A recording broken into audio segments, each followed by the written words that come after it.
Puji Tuhan, selamat malam teman-teman, saudara-saudari yang akan bergabung Zoom kita malam ini. Sebelum kita memulai pembelajaran kita, mari kita bersatu dalam doa. Terima kasih Tuhan Yesus untuk kebaikan-Mu, untuk kemurahan-Mu, untuk anugerah-Mu. Kami boleh menikmati hari yang indah Engkau berikan buat kami. Dari hari ke hari Tuhan Yesus Engkau terus pelihara kami hingga kami boleh terus menjadi penikmat anugerah-Mu. Terima kasih Tuhan. Terima kasih Tuhan Yesus untuk kasih karunia-Mu yang tiada. Oh Tuhan Yesus, batasnya Engkau terus berikan buat kami. Biar kami boleh terus gunakan itu semaksimal mungkin untuk kemuliaan nama-Mu. Terima kasih Tuhan, terima kasih. Ampuni segala salah dosa kami Tuhan. Dari perkataan, pikiran, perbuatan kami Tuhan, ampuni kami. Oh Tuhan Yesus, biar fokus kami terus pada karya salib-Mu yang luar biasa. Dan hidup kami boleh hidup dalam perkenanan-Mu Tuhan. Terima kasih Tuhan Yesus, saat malam hari ini kami bersyukur Tuhan kembali lagi Engkau berikan kami waktu, kesempatan untuk kami kembali belajar mendengarkan kebenaran firman-Mu, belajar membaca firman-Mu, belajar merenungkan, terlebih belajar Tuhan untuk kami melakukan setiap kebenaran firman-Mu. Terima kasih Tuhan, terima kasih untuk waktu yang Kau berikan buat kami, biar Engkau saja yang memimpin jalannya ibadah Zoom kami. Kami tahu ini tidak mendatangkan sia-sia Tuhan. Biarlah ini semua untuk kemuliaan nama-Mu Tuhan Yesus. Dan banyak orang-orang lagi Tuhan Yesus diberkati melalui pelayanan ini Tuhan Yesus. Engkau berkati hamba-Mu Tuhan. Kami percaya Engkau persiapkan hamba-Mu, Engkau sudah urapi, oh Tuhan Yesus, hamba-Mu dengan urapan daripada-Mu, hikmat-Mu Tuhan. Biar apa yang hamba-Mu perkatakan Tuhan Yesus, semuanya daripada-Mu. Biar hamba-Mu hanya menjadi alat Tuhan, untuk memperkatakan kebenaran firman-Mu. Terima kasih Tuhan Yesus, kami berdoa juga buat teman-teman kami, yang akan bergabung saat ini, yang akan bergabung juga melihat rekaman kami. Tuhan Yesus memberkati. Kami percaya Tuhan, semuanya Tuhan Yesus berkat Engkau berikan buat kami Tuhan Yesus yang terus mengandalkan dan berharap penuh kepadamu. Kami mulai pembelajaran kami malam ini dan kami peralaskan doa kami hanya dalam nama Tuhan Yesus Kristus. Haleluya. Amin. Puji Tuhan, saat malam hari ini kita akan membahas 2 Korintus 11 ayat 5 sampai 12. Saya akan bacakan. Tetapi menurut pendapatku, sedikit pun aku tidak kurang daripada rasul-rasul yang tak ada taranya itu. Jikalau aku kurang paham dalam hal berkata-kata, tidaklah demikian dalam hal pengetahuan, sebab kami telah menyatakannya kepada kamu pada segala waktu dan di dalam segala hal.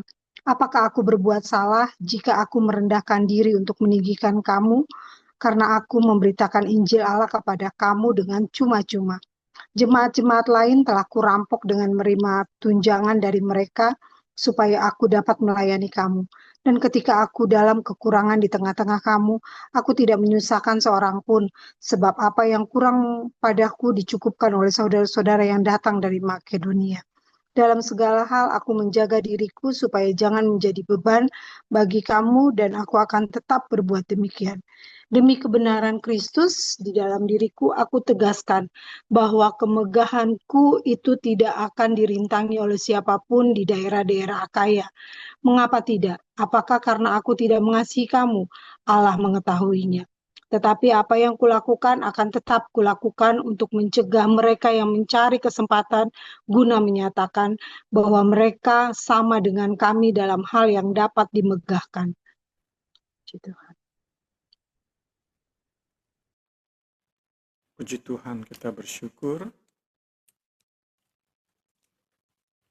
oleh anugerah Tuhan kita ada sebagaimana kita ada. Kita lanjutkan pembelajaran kita di malam hari ini. Puji Tuhan, segala hormat kemuliaan bagi Tuhan. Kita lihat di sini Paulus masih dalam persiapannya mengunjungi kembali jemaat Korintus. Kunjungan ketiga. Ia rindu membereskan beberapa hal sebelum ia melaksanakan kunjungan tersebut. Dan kita sudah lihat setelah ia mengurusi tentang persembahan kasih, pengumpulan dana untuk orang-orang Kristen di Yerusalem, maka ia masuk secara khusus membahas kunjungan atau tepatnya persiapan kunjungan ketiga ini. Ayat-ayat yang kita baca masih dalam konteks tanggapan Paulus terhadap modus pelayanan para rasul palsu. Yang salah satunya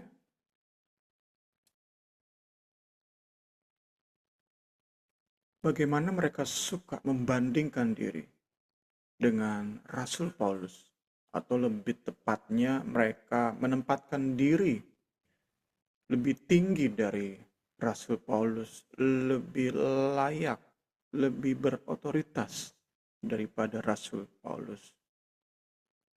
Karena itu dengan gaya bahasa ironi, sarkasme, Paulus menyebut mereka para pelayan tiada tara, para rasul tiada tara. Karena memang modus mereka, kesukaan mereka adalah meninggikan diri mereka, membangga-banggakan kelebihan mereka. Untuk bicara tentang kelemahan itu sesuatu yang asing bagi mereka.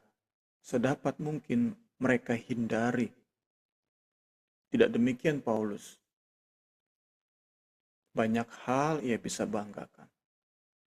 Tetapi satu hal kita bisa lihat, ia nggak ragu menceritakan kelemahannya.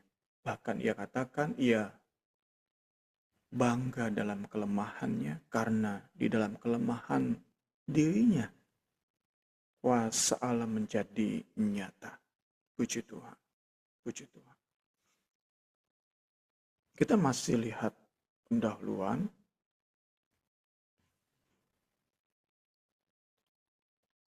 Poin kedua ini diberi judul Paulus dan para rasul super, para rasul tiada tara.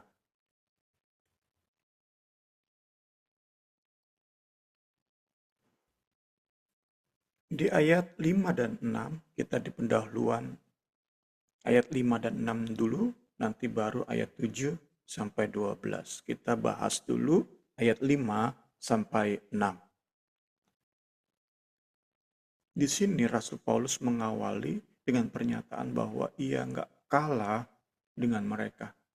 Namun kemudian kita lihat segera disusul dengan pernyataan bahwa dalam hal berkata-kata, dalam hal berretorika, atau gampangnya bagi kita dalam hal berkhotbah, Paulus katakan dirinya memang tidak sehebat para rasul ini. Pengakuan ini bahwa Paulus tidak sehebat dalam hal memainkan kata-kata tak dapat dipisahkan dengan kenyataan yang Paulus lihat bahwa justru dengan bermain kata-katalah jemaat Korintus menjadi korban dari para rasul palsu ini. Senjata para rasul adalah bermain kata-kata. Senjata para pengajar palsu adalah permainan kata-kata. Karena itu, Paulus justru dengan kita katakan sedikit bangga berkata, memang aku lemah dalam berkhotbah jika dibandingkan dengan mereka. Tentu nanti kita belajar bukan berarti Paulus nggak bisa berkhotbah. Bukan berarti Paulus nggak bisa berkomunikasi.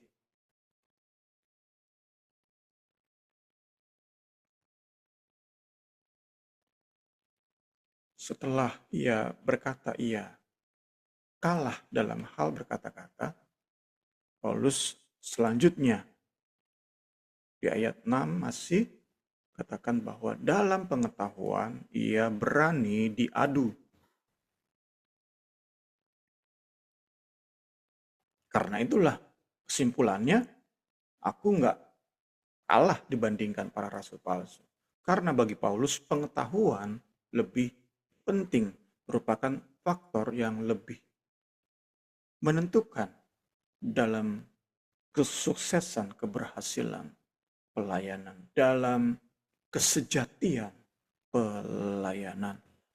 Tentu bicara sukses berhasil sebuah pelayanan, penilaiannya, standar penilaiannya adalah mata Allah, pemandangan Allah. Bukan berdasarkan jumlah jemaat, besarnya gereja, wahnya pujian penyembahan, dan lain-lain sebagainya. Tentu bukan itu penentunya atau standarnya. Tapi sungguh perkenanan Allah itu yang menjadi standar. Saat kita bicara tentang keberhasilan, kesuksesan, pelayanan. Puji Tuhan. Kita masuk ke ayat 5. Dalam hal apa para rasul palsu menempatkan diri di atas Paulus? Pertama, dalam hal berkata-kata. Kedua, dalam hal pewahyuan.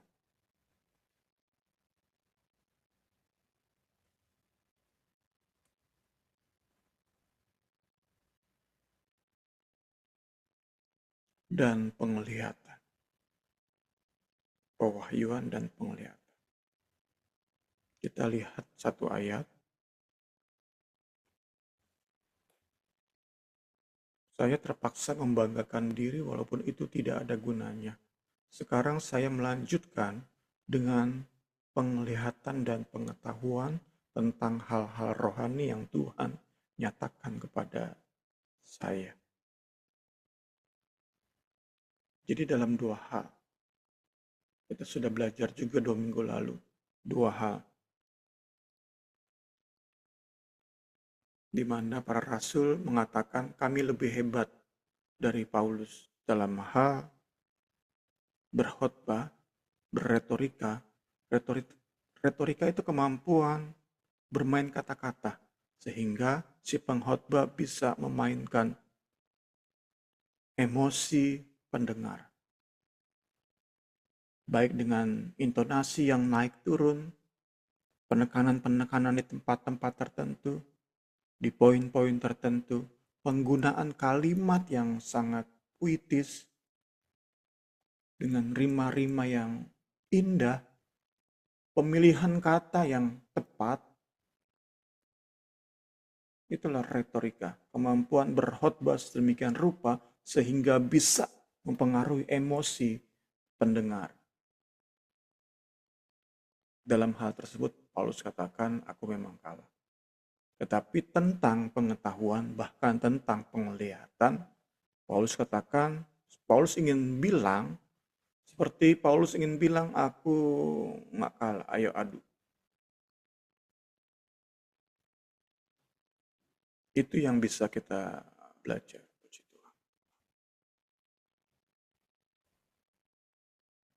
Nah, yang kita bisa lihat berikutnya adalah bahwa bagi si rasul palsu, kelompok mereka ini,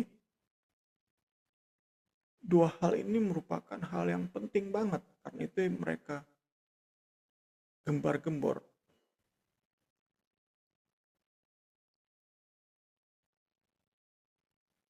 Dan khususnya kita bahas di malam hari ini tentang kemampuan bermain kata-kata. Bagi para pelayan palsu, kemampuan ini sangat penting dalam pelayanan.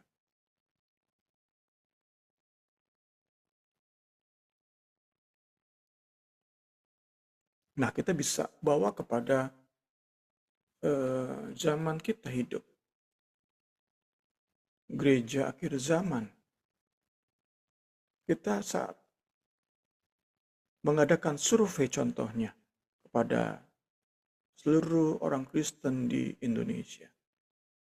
Mau palsu nggak palsu, pokoknya ngaku Kristen dan ke gereja. Kita buat survei contohnya. Apakah faktor penentu kesuksesan seorang pelayan? Tentu akan banyak jawaban. Kalau mau lebih detail lagi, apakah faktor penentu yang benar-benar paling penting, paling menentukan keberhasilan seorang pengkhotbah?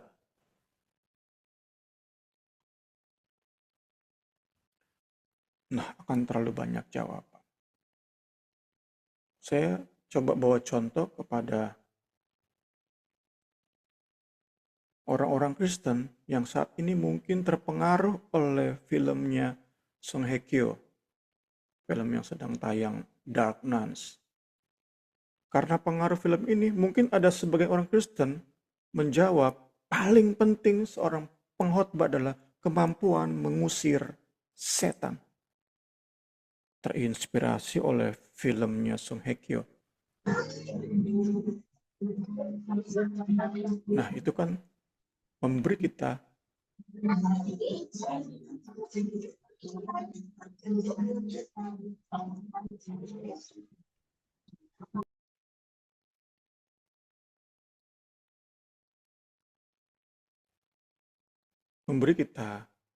lebih lagi kesadaran bahwa bagi banyak orang Kristen, faktor penentu dari keberhasilan pelayanan itu sangat-sangat bervariasi.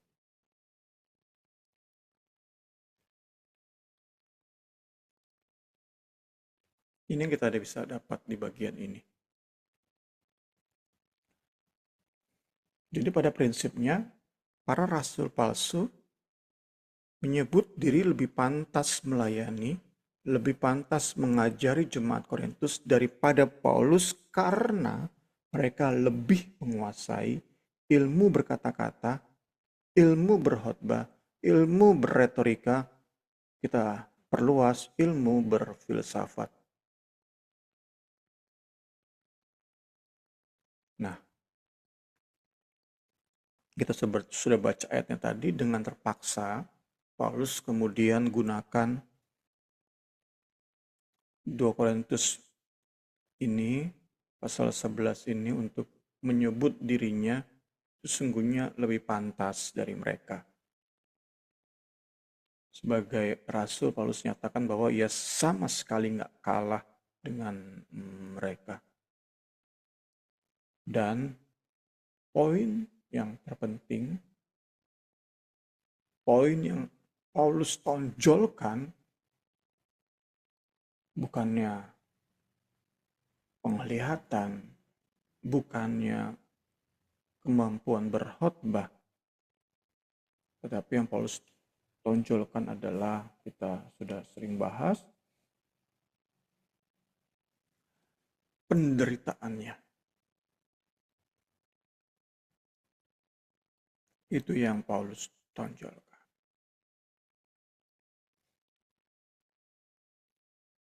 Ia katakan bahwa penderitaan Kristus berlimpah-limpah di dalam pelayanannya.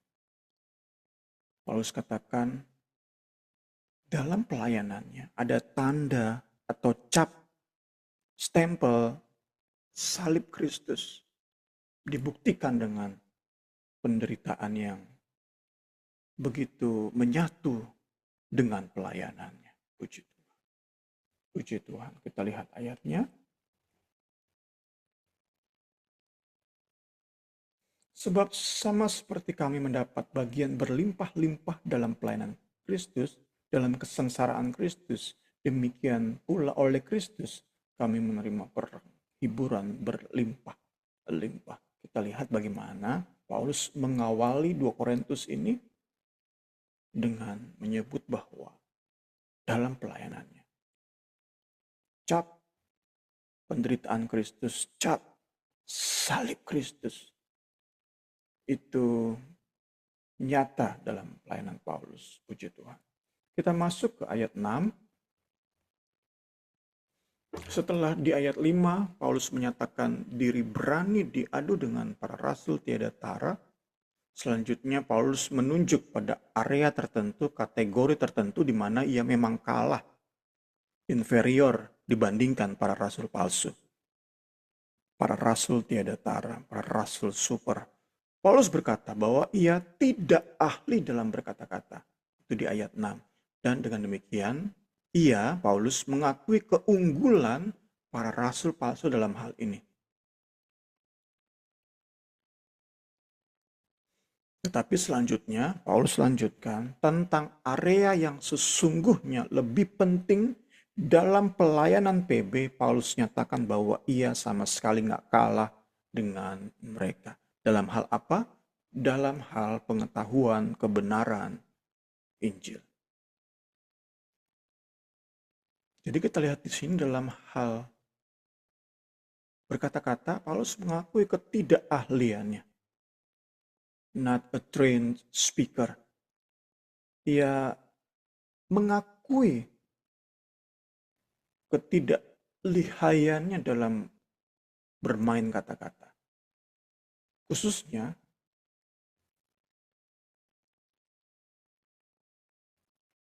ketika Apolos datang ke jemaat ini, itu yang membuat Paulus sadar, oh memang saya kalah dalam hal berkata-kata. Tentu saya pribadi yakin Paulus pun sempat lihat bagaimana Apolos berkhotbah. Meskipun ia dikatakan datang setelah Apolos, tetapi ada mungkin kota-kota lain, di kesempatan lain, mungkin aja Paulus sudah melihat bagaimana Apolos berkhotbah. Nah, ketika Paulus tinggalkan Korintus, kemudian sempat Apolos khotbah di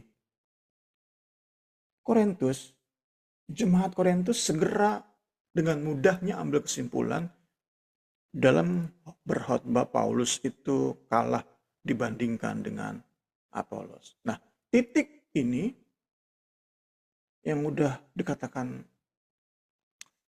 dapat kita katakan sebagai benih keraguan terhadap kemampuan Paulus berkhotbah. Benih inilah yang disiram oleh rasul-rasul palsu. Bara inilah yang disembur oleh bensin oleh para rasul palsu.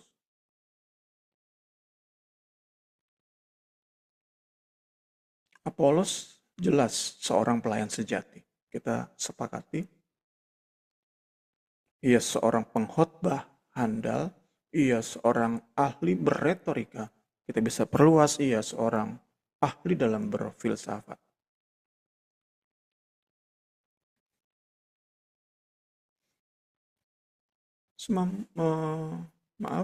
Sesungguhnya kemampuan berretorika, kita lihat di bagian berikutnya, paragraf berikutnya, kemampuan berretorika itu merupakan kemampuan yang prestisius di kota-kota Yunani jajahan Romawi saat itu. Saat seseorang mempunyai kemampuan berretorika, bermain dengan kata-kata, itu derajatnya naik di tengah masyarakat. Menjadi orang yang dihormati banyak orang. Bahkan banyak orang akan mau belajar terhadap orang-orang yang ahli berfilsafat, ahli berretorika. Mau menjadi murid dari para ahli, para profesional ini. Dan tentu bicara, jadi murid, maka si murid akan memberi persembahan, memberi gaji kepada si profesional, si pengajar, si ahli.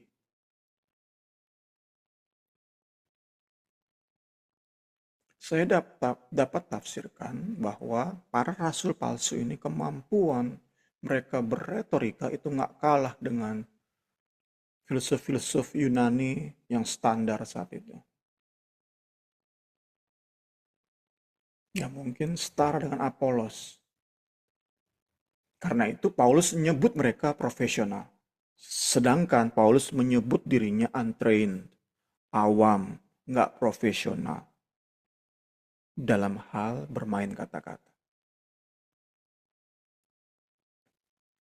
Paulus memang seorang Yahudi alias Helenistik. Ia lahir di Tarsus, Sisilia. Jadi meski ia seorang Yahudi, dikatakan ia Yahudi berbahasa Aram, tetapi ia lahir dan dibesarkan di kota di mana bahasa utamanya, bahasa sehari-harinya adalah Yunani.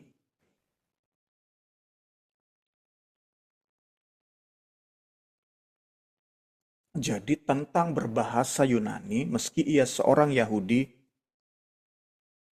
itu sesuatu yang biasa. Seperti seorang Indonesia tinggal di negeri Cina, maka meski ia orang Indonesia tapi lahir di Cina, maka bahasa utamanya adalah Cina. Demikianlah Rasul Paulus. Ia orang Yahudi tinggal di kota Yunani. Nggak heran, bahasa utamanya adalah Yunani. Bahasa hari-harinya adalah Yunani. Sehingga saat melayani jemaat Korintus yang berbahasa Yunani, tentu bukan sebuah halangan. Dalam berkomunikasi hari-hari, dalam berkhotbah, enggak merupakan halangan.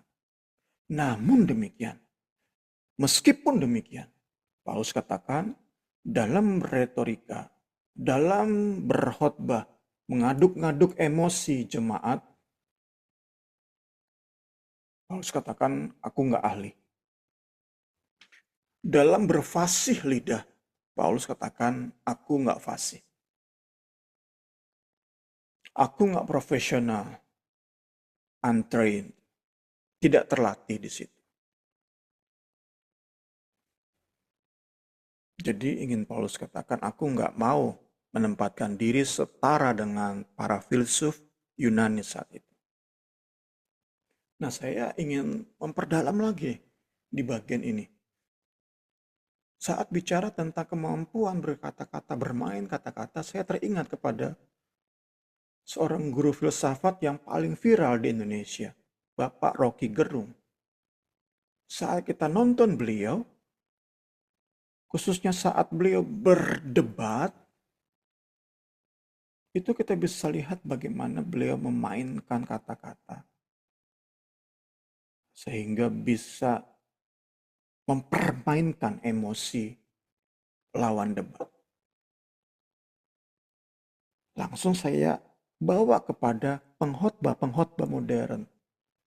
Nggak sedikit pengkhotbah saat ini mampu lihai mempermainkan emosi jemaat. Ini membawa kita kepada peringatan-peringatan, kewaspadaan untuk tidak mudah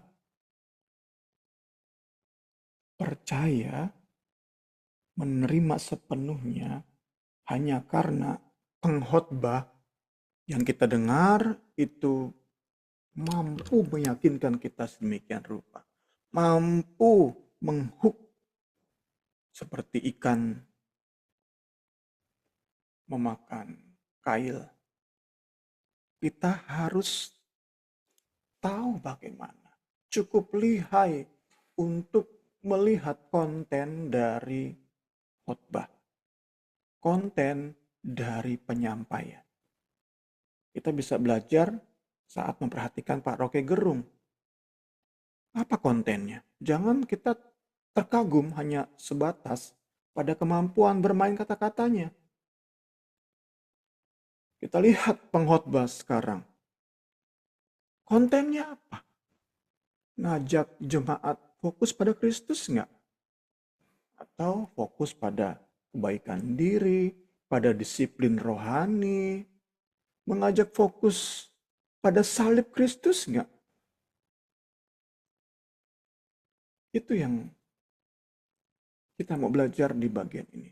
Karena sama seperti jemaat Korintus, mereka diperhadapkan dengan kemampuan para pengkhotbah yang amat sangat ahli dalam mempermainkan emosi, dalam mendeliver pesan-pesan. Padahal pesan itu sesat, tetapi mampu dideliver, disampaikan dengan begitu indahnya. Jemaat Korintus tertipu di situ. Apa yang Paulus sampaikan, apa yang Paulus ajarkan sebelumnya, itu bisa mereka sisihkan. Karena mereka terhook oleh penyampaian para pengkhotbah. Glory, kemuliaan bagi Kristus. Kita terus belajar, kiranya apa yang kita belajar dapat kita aplikasikan sehingga orang-orang terdekat kita itu nggak mudah terhook, tertipu, kemakan oleh kemampuan berretorika dari para hamba Tuhan, para pendeta yang menyampaikan pesan-pesan sesat. Tuhan Yesus tolong dan tolong kita. Segala hormat kemuliaan bagi Kristus.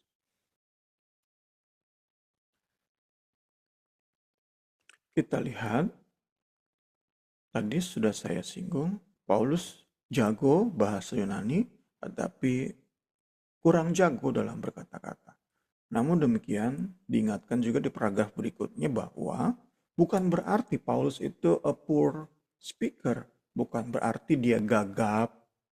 Bukan berarti seperti saya mungkin sedikit berkumur-kumur saat bicara. Saya kurang jelas saat berbicara, banyak salah kata. Kita nggak bisa simpulkan semacam itu terhadap Paulus.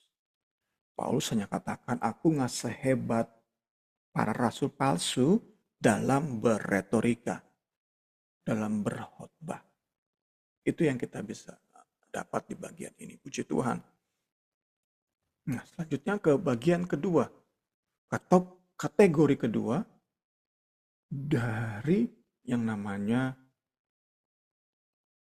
kompetensi seorang guru di sinagoga. Ada dua, yaitu speech and knowledge. Kemampuan berretorika, berkata-kata, dan knowledge. Tentang berkata-kata, Paulus katakan memang aku lemah. Aku kalah. Ngaku kalah aku. Aku mengaku kalah. Tetapi tentang pengetahuan, aku nggak kalah. Tentang pengetahuan yang benar tentang Injil, aku nggak kalah. Buktinya, kalian jemaat Korintus bisa datang kepada Kristus yang sejati. Bisa dipertunangkan dengan Kristus yang sejati. Itu salah satu bukti bahwa dalam pengetahuan aku nggak kalah.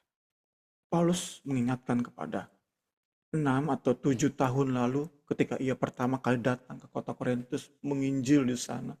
Paulus katakan tentang pengetahuan tentang Injil yang membawa kalian, membawa hati pikiran kalian tertuju pada Kristus dan salibnya. Aku nggak kalah. Aku bisa. Tentu semua oleh kekuatan Roh Kudus, hikmat Roh Kudus, urapan Roh Kudus. Tetapi Paulus katakan aku punya pengetahuan yang bisa membawa jemaat datang kepada Kristus, tunduk kepada Kristus, menjadikan Kristus pusat segala-galanya. Aku punya kemampuan itu.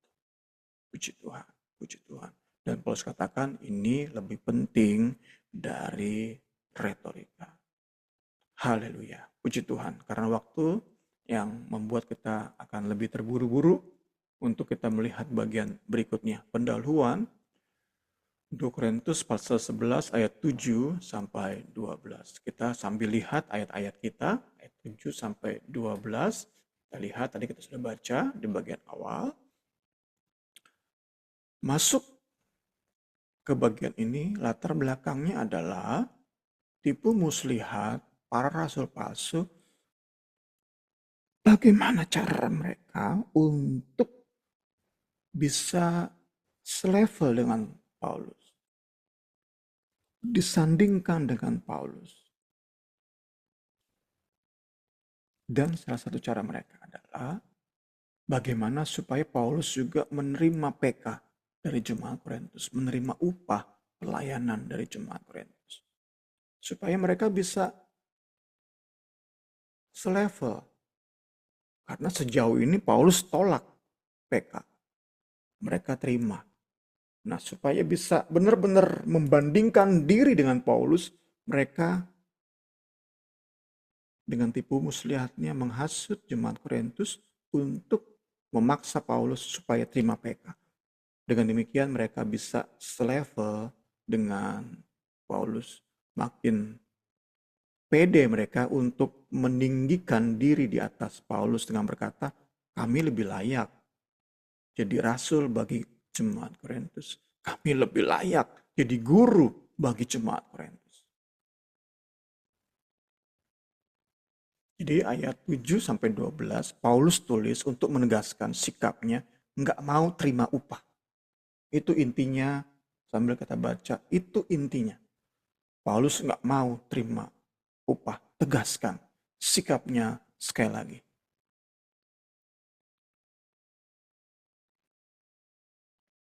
Ayat 7 kita lihat.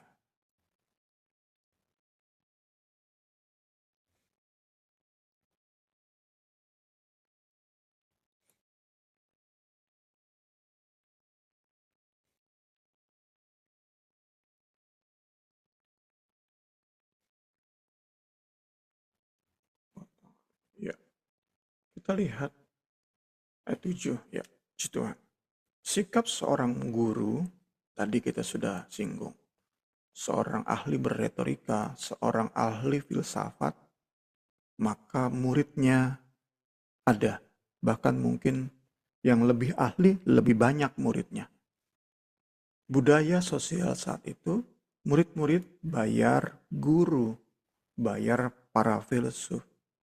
Tentu yang bisa bayar adalah orang-orang kaya.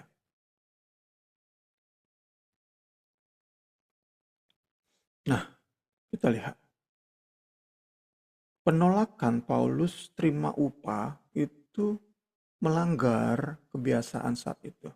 Karena bagaimanapun Paulus guru, ngajarin jemaat. Jadi kalau di kota Korintus, guru-guru di pasar mungkin,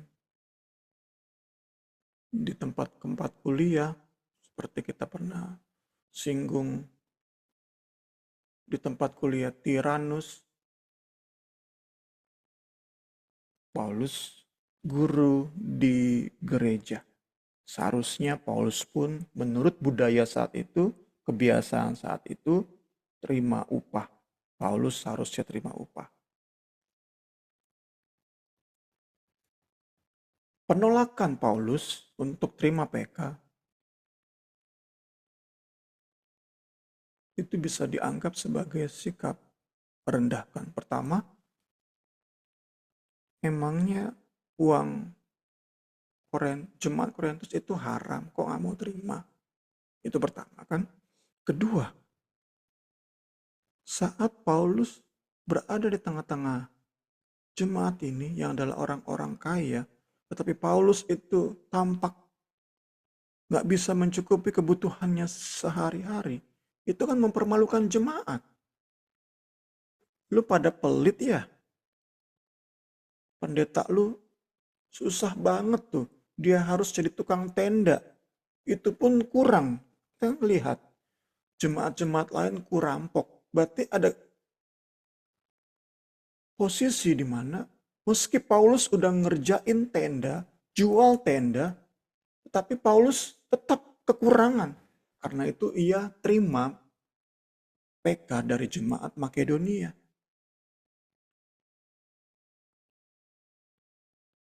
Masa iya jemaat-jemaat Korintus yang kaya raya nggak bisa cukupi kebutuhan Paulus? Nah, memang dari satu sisi, Paulus bisa dinilai sebagai hamba Tuhan yang mempermalukan jemaat.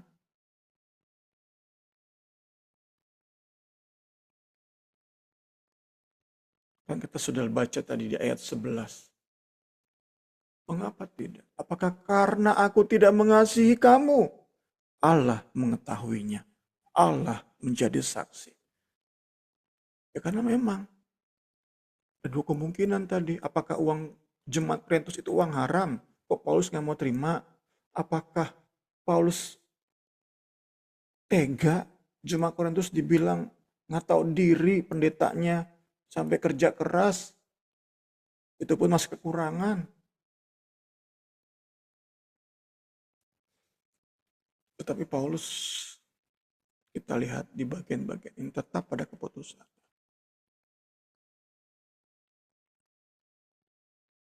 Bukan karena ia ingin merendahkan jemaat Korintus. Ia mengasihi mereka, Allah menjadi saksi.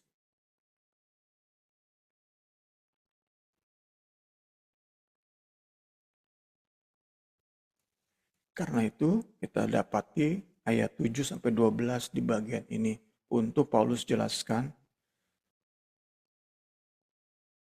tentang penolakan menerima PK ini. Paulus jawab dengan pertanyaan retorik. Apakah bersalah jika Paulus nggak mau dibayar? Jika ia merendahkan diri sedemikian rupa, nggak terima upah, kerja keras, buat tenda. Apakah salah? Apakah salah ia memilih untuk sama sekali tidak membebani jemaat dalam hal material?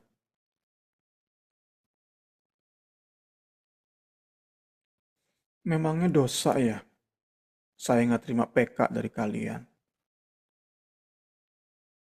Kok bisa-bisanya nggak terima PK itu jadi salah satu alasan kalian lebih welcome terhadap para rasul palsu daripada kepada saya? Hanya gara-gara nggak mau terima PK, kok kalian seperti menolak saya sebagai rasul kalian? Itu kan sudah tahap kesedih ya. Masa sih? Cuman gara-gara nggak terima persembahan kasih dari kalian. Kalian lebih menghargai, lebih denger-dengeran sama rasul palsu daripada rasul sesungguhnya. Aku seorang Paulus, rasul bagi kalian.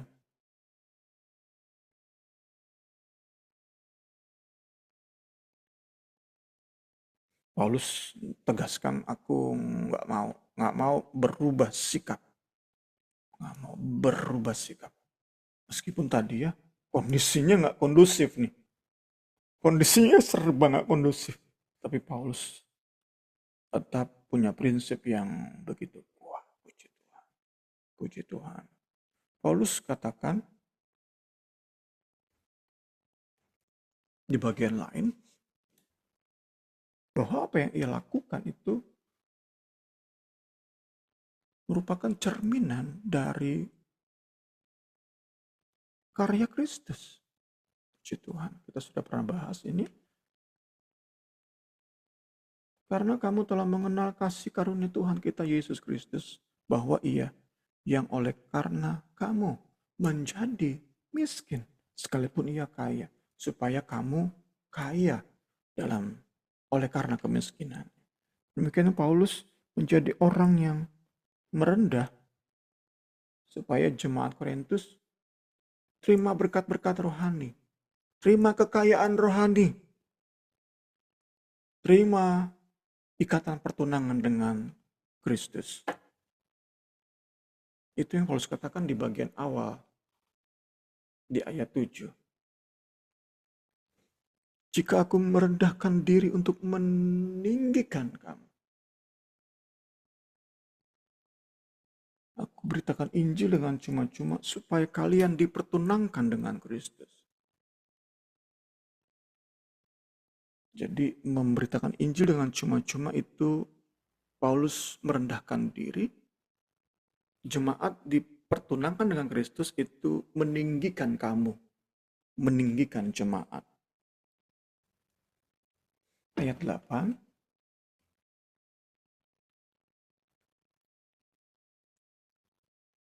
Paulus tegaskan, lebih lagi perdalam poin yang ia ingin sampaikan bahwa ia merampok jemaat lain. Merampok jemaat Makedonia dalam hal ini. Untuk memenuhi kebutuhannya sehari-hari. Untuk memenuhi kebutuhan pelayanannya. Tentu yang menjadi pertanyaan adalah mengapa kok tampak sekilas berbeda ya perlakuan Paulus terhadap jemaat Korintus dan Makedonia. Kenapa PK dari jemaat Makedonia ia terima, kok PK dari jemaat Korintus ia nggak terima? Di buku ini dijelaskan bahwa tampaknya yang merupakan pola unik pelayanan Paulus adalah ketika ia menginjil masih di kota, di jemaat ia injili, ia nggak terima PK. Baru kemudian saat ia tinggalkan jemaat itu, ia terima persembahan kasih. Itu tafsirannya. Nah, terhadap jemaat Korintus karena masalah unik mereka, Paulus putuskan untuk tetap tidak terima persembahan kasih dari jemaat ini. Kita masuk ayat 9. Keputusan Paulus untuk tidak terima upah didasari keinginannya untuk tidak menjadi beban bagi jemaat Korintus. Namun sekali lagi di sisi lain, saat Paulus harus kerja keras, memenuhi kebutuhan hidupnya, itu memberi kesan negatif bagi jemaat. Dan inilah yang digunakan oleh para rasul palsu. Mereka menghasut jemaat, mereka manas-manasin jemaat untuk memaksa Paulus terima PK. Sehingga saat Paulus terima PK, mereka bisa lebih lagi pede dalam membandingkan diri dengan Paulus. Ayat 10. Paulus tegaskan bahwa sikapnya ini merupakan keunikan pelayanan kerasulannya. Tanda khusus dari pelayanannya. Sebuah tanda, sebuah kekhususan yang Paulus banggakan. Yang gak akan ia tanggalkan. Apalagi jika penyebabnya hanya tipu muslihat para rasul palsu. Gak akan mau Paulus. Kalau demikian apakah upahku? Upahku ialah ini. Bahwa aku boleh memberitakan Injil tanpa upah. Bahwa aku tidak mempergunakan hakku sebagai pemberita Injil. Jadi rasul-rasul lain, Petrus dan lain-lain, mempergunakan haknya terima PK. Paulus memilih untuk unik dalam hal ini. Paulus nggak terima persembahan kasih ketika ia melayani, menginjili sebuah kota.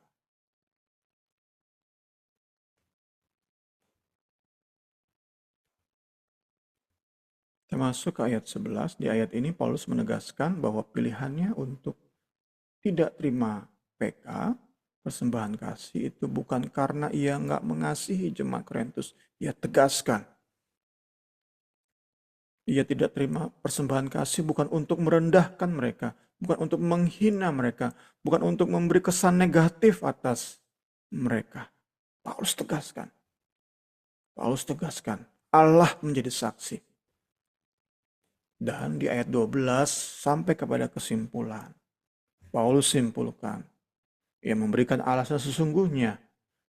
Mengapa ia berkeras tidak mau terima PK. Bahkan saat ia sudah melayani di Efesus, sudah meninggalkan kota Korintus, Paulus nggak terima PK dari jemaat Korintus.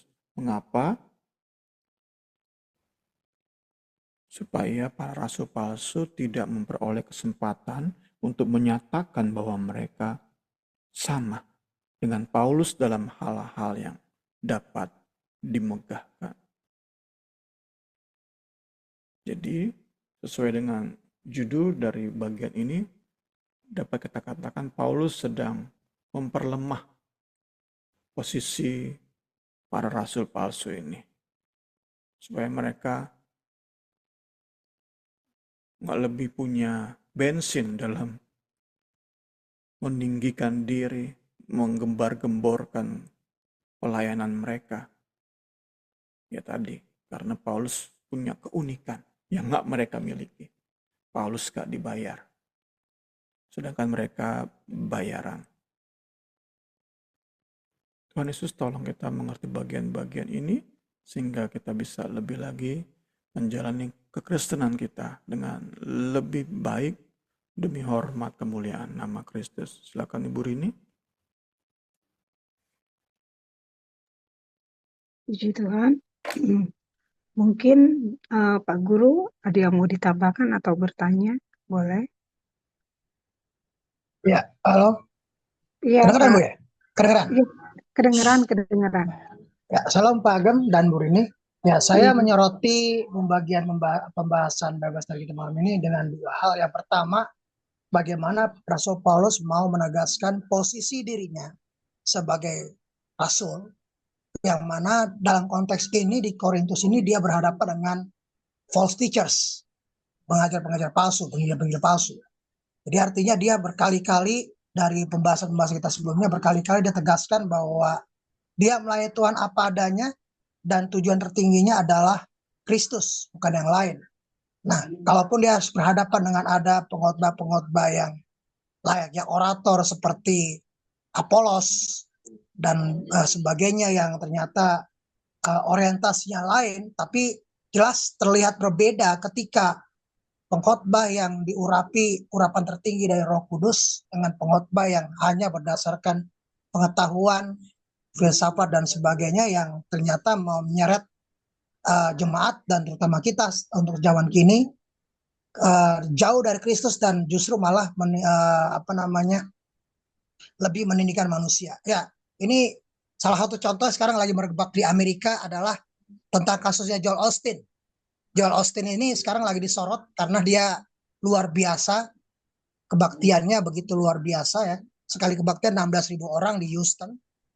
Tapi sekarang lagi disorot ternyata dia ketahuan bermain money laundering gitu ya. Jadi dan khotbah-khotbahnya pun ternyata bukan khotbah sesuai dengan ajaran para rasul, tetapi ternyata khotbah-khotbah yang lebih kepada kekayaan, kemudian kemakmuran seperti itulah. Nah, ini lagi disorot di Amerika. Nah, itu yang pertama saya lihat. Yang kedua adalah bagian pembahasan kita ini malam ini dari 2 Korintus pasal 11 ayat 7-12.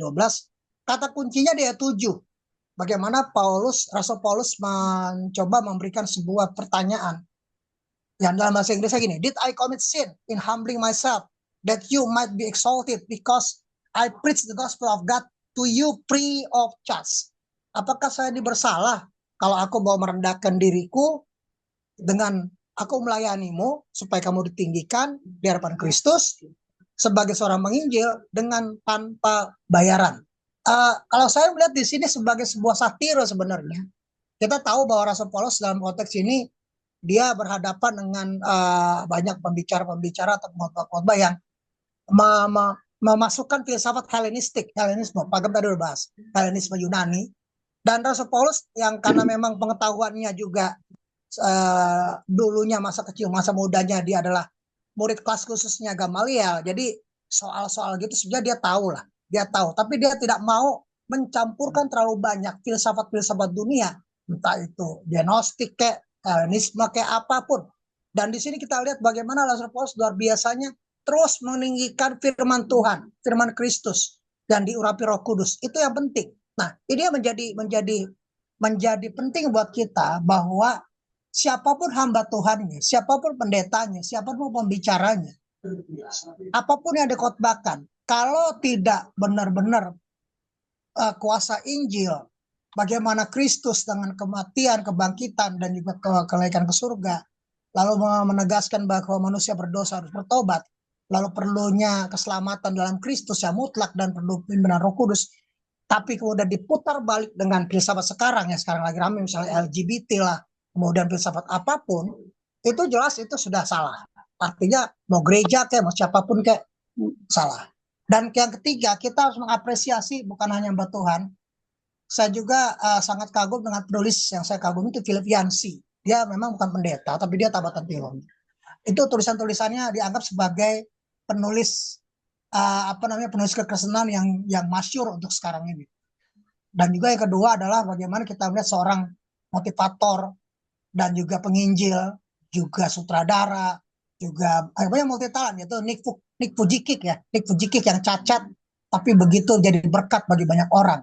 Jadi sekali lagi bahwa ketika kita belajar ini satu hal bahwa melihat bagaimana figur pelayan itu seperti apa, bahwa perlu kita ingatkan siapapun teman-teman kita, saudara kita, orang tua kita, siapapun yang akan melayani di atas mimbar, bahwa yang terpenting adalah Kristus. Dan kita lihat lagi sekali lagi kata-kata firman Tuhan yang berkata begini, carilah dahulu kerajaan Allah dan kebenaran, maka semuanya akan ditambahkan padamu. Ya. Seek ye first the kingdom of God and all these things shall be added unto you.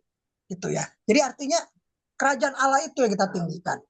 Apa yang menjadi kebutuhan kita? Ya tidak munafik, hamba Tuhan juga punya kebutuhan. Pendeta punya kebutuhan, ya kan? Namun sekali lagi ketika kita benar-benar mengedepankan atau meninggikan sesuatu yang sangat penting, prinsipil, yaitu Kristus dimuliakan dalam khotbah kita, dalam mimbar atau pulpit kita, percayalah satu hal, bahwa berkat-berkat itu mengalir. Dan satu hal juga, dalam Alkitab juga diajarkan bahwa hamba Tuhan yang setia melayani harus diberi makan, harus dipelihara ya oleh jemaat. Itu memang ada hukumnya, jelas dari hukum-hukum firman Tuhan dari Taurat itu ada. Tapi kita sekali lagi tidak bicara itu, sekali lagi bagaimana pemeliharaan Tuhan terhadap hamba-hamba Tuhan, yang mana berkat-berkat buat mereka juga selalu ada dan selalu menopang pelayanan mereka. Jadi itu Bu Rini ya. Dan satu hal lagi juga, ini sebagai teguran buat kita, ya kita miris melihat banyak gereja, banyak hamba-hamba Tuhan yang selebihnya udah seperti selebriti ya, dengan kekayaan, dengan apa yang dipamerkan gitu ya.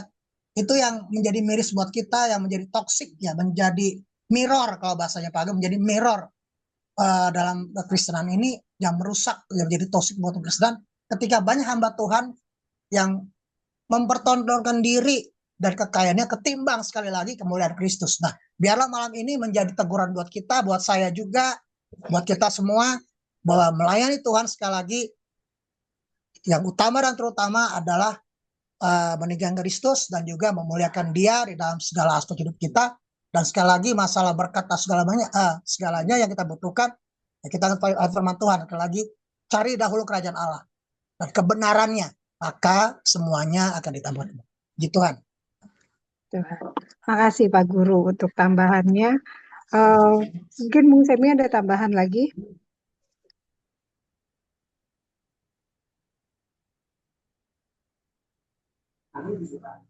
Bapak ada tambahan nggak? Nggak ada. Oke. Kita akan tutup pembelajaran kita malam ini. Nanti Pak Guru yang akan tutup ya Pak Guru. Oke. Ya. Oke. Baik. Mari kita berdoa. Amin. Terima kasih Tuhan Yesus untuk malam hari ini kami sudah belajar bagaimana kami boleh begitu bersyukur, berbangga, dan juga melihat bagaimana pekerjaan Tuhan dalam diri Rasul Paulus, Rasulmu yang luar biasa, yang dipakai bukan hanya untuk bangsa Yahudi, tapi lebih lagi bangsa di luar Yahudi sampai ke seluruh ujung bumi, sehingga kami pun boleh merasakan pengajaran-pengajaran luar biasa dari Rasul Paulus, sehingga kami semakin dan semakin dalam mengenal Engkau Tuhan. Tuhan, malam hari ini kami sudah dibimbing oleh gembala kami, dan juga Bu Rini di dalam belajar bagaimana kami memahami dalam melayani Tuhan. Tuhan, kami sadar bahwa dunia ini tengah mencoba untuk meracuni kami, terutama gereja Tuhan, dengan filsafat-filsafat dunia yang dibungkus dengan ajaran kekristenan.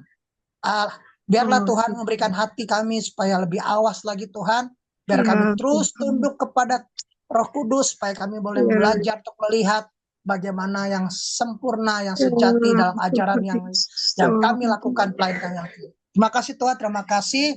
Dan biarlah untuk Bible Study malam hari ini Tuhan membimbing kami, mengajar kami, menopang kami, memperkuat iman kami, pemahaman kami, dan juga visi pelayanan kami, supaya sekali lagi mengembalikan semuanya hanya bagi kemuliaan Kristus. Terima kasih Tuhan, berkati Bapak Pendeta Samuel Morlela, Pak Semi, Bu Rini, keluarga mereka, pelayanan di Persekutuan Doa Injil, jemaat kami semua, para pelayan, kami berdoa Tuhan.